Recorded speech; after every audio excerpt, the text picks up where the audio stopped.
Welcome to the only daily podcast focusing on compliance news of the day. Each morning, start your day with a cup of coffee and Tom Fox, the voice of compliance, to hear about 4 of the top compliance, corruption, or leadership stories you will need to start your day. The Daily Compliance News is a production of the Compliance Podcast Network. First, a word from our sponsor.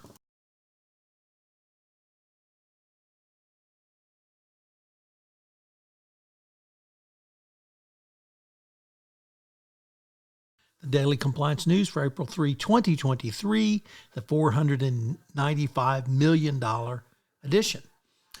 That story comes to us from Wall Street Journal, Risk and Compliance Journal. Richard Vandervoort reporting that the UK government said it would hire 475 financial crime investigators and change laws around corporate crime as a way to crack down on economic crime.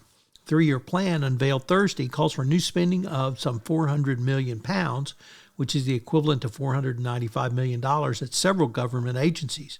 £200 million, which will come from the government, and $200 million from a levy on the private sector.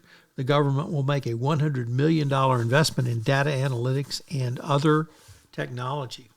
What this means for the future of the SFO is not clear, but it makes clear the United Kingdom's commitment to the worldwide fight against bribery and corruption.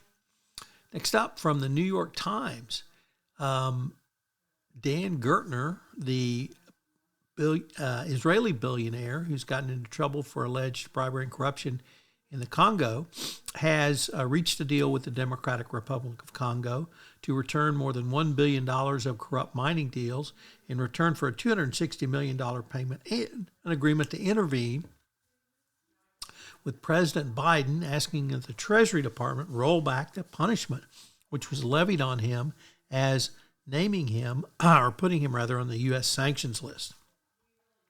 I will have to say, anybody who thinks they can lobby Joe Biden to get the Department of Treasury to do something is whistling Dixie. This ain't Donald Trump, where you just pay and you get what you want. So it's going to be interesting to see how this plays out.